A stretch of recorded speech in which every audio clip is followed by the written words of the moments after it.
Hi guys, Sabrina from Campbell's Freedom Farm, and while it's January, and I'll show you a picture of our outside, it's white from frost, it's time to start the cruciferous vegetables. What are those?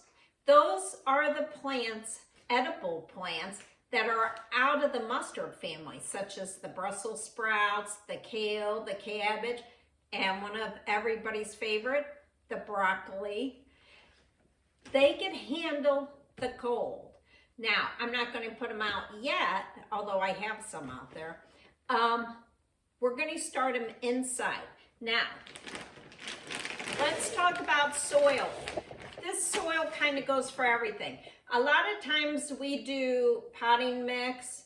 Depends on the tray that you're going to use. I don't use the little 6-packs usually. I go for a bigger pot.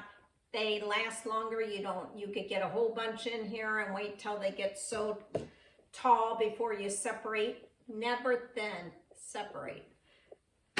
A lot of people spend a lot of money on seed starting mixes, including myself. But what's the advantage of this? Usually there's no insects in it. It's light and fluffy, so the roots could really start stretching out. And normally there's no nutrition, so it's good. The roots are going to go really deep and look for that nutrition. So you're supposed to have a healthier root system. Now, by the way, I like this one. It's peat-free. This one has nutrition in it. So it's going to be light and fluffy, but there's nutrition, so I don't know if they'll still stretch. So we're not going to use that today. I just want to show you what the option is. The option we're using is potting soil. The cruciferous veggies that we're planting, they're going to go out in a few weeks. I mean, they'll be ready. I'm not worried about the insects so much, especially in potting mix. Usually there are none.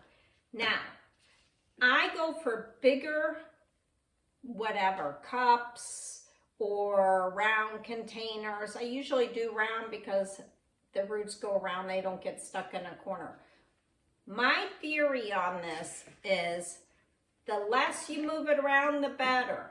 A lot of people put 2 in one hole. I don't do that. I don't thin unless I'm going to eat it as a microgreen. Separate it. Put them all around, and I'm going to talk. So I just have some potting soil. What I do is I put a whole bunch in one large container. That gets rid of a lot of steps. And then what they'll do is they'll grow up, and as they get this tall, then you could separate them. You don't waste a seed. You don't waste your valuable time. Now, what I do is I take hot water and I put really hot water. This will warm up the soil, kill anything bad. But what happens is the seeds will germinate faster. Now, once I do this, I have a big tray and I'll let it come back. Now, what kind of stuff are you going to do? I'm going to plant 3 or 4 of the rapini. I'm really into broccoli right now. I already have kale and cabbage growing. I go for a different variety. It's kind of fun. I have the traditional. So what I'm going to do is I'm going to just plant 3 of each. And then in 1 week, I'm going to start another batch, or in 2 weeks.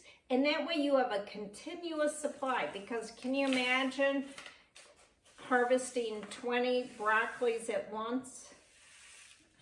What are you going to do with them?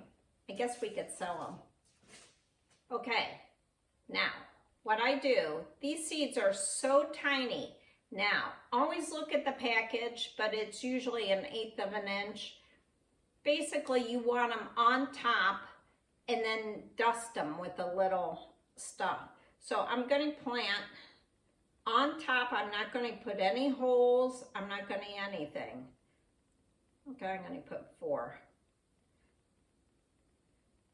So these are done. Now, the only thing I do after this is I take a little soil and dust it. And that'll keep it moist. Kind of pack it in. And then we're done with that one. Make sure you put tags on. Now, what I do is I take a cup, a clear cup, and I put it on top. That'll keep the moisture in. And you don't have to spend any money on equipment unless you want to. I save my money for the really cool stuff. And then I put this in a warm area, such as by a furnace or a ductwork. I put a lot by the ductwork. I actually put a box over it, and then it warms it up. Okay? Now, the other thing you could start, and lettuces, a lot of people wait a little longer. I have lettuce that grows out in the snow. Just the plain black, well, this one's black seeded Simpson. So I start this too. And if it frosts outside, I'm just going to put a cover over it. But I'm going to do one more broccoli. This is the I don't even know how you say it. The Roman Italy. I'm not going to butcher that name. I love the look of this one. And it tastes good. So again, I'm just going to take a few seeds. My soil is nice and warm, so it's already starting that process. Okay. Let me leave this here so I know to put the tags on. Okay, there's 4 right here. Cover them lightly.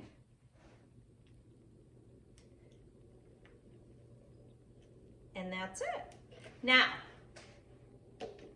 the cruciferous veggies need roughly, I guess, anywhere from 50 to 80, but 65 to 70 is perfect temperatures. Takes about 7-10 days to germinate, so don't think that it didn't work. They're coming. Now, let's talk about some other stuff. If you go to Seeds St. Louis, remember I did the video on the seeds? They have this wonderful planting calendar. Now, this is for more the Midwest, but zones 5 and 6. And what I like about this, it shows you when to start inside or when to start it outside. And if you start inside, when to move them outside. So it's got 3 things going on there. So you could get this still. It's free if you go to their website and just add whatever zone, you know, add 2 weeks or 3 weeks. Just look it up. The other thing is, have you ever wanted that tomato plant that's already producing or the pepper plant?